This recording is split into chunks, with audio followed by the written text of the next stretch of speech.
Welcome to Blizzard Fire. We hope this video helps fire up your solution. In this video, I will show how to make eclairs. First, let's create the choux pastry. Combine 1 cup of water, half a cup of butter, 1 teaspoon of sugar, and a pinch of salt in a saucepan over medium heat.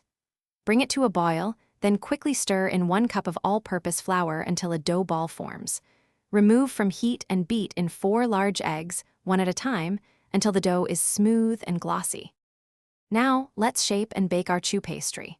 Transfer the dough to a piping bag fitted with a large round or star tip. Pipe 4-inch long strips onto a baking sheet lined with parchment paper, leaving some space between each.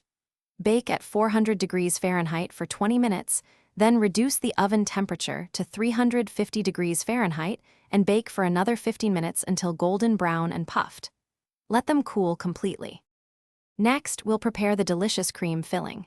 In a saucepan, whisk together 2 cups of whole milk, half a cup of sugar, 1/4 cup of cornstarch, and 4 egg yolks. Cook over medium heat, stirring constantly, until the mixture thickens into a rich custard. Remove from heat, stir in 1 teaspoon of vanilla extract, and then cover and chill the pastry cream for at least 2 hours until firm. Finally, let's assemble and glaze our eclairs. Gently cut each cooled eclair in half lengthwise. Fill a piping bag with the chilled pastry cream and generously pipe it into the bottom half of each eclair.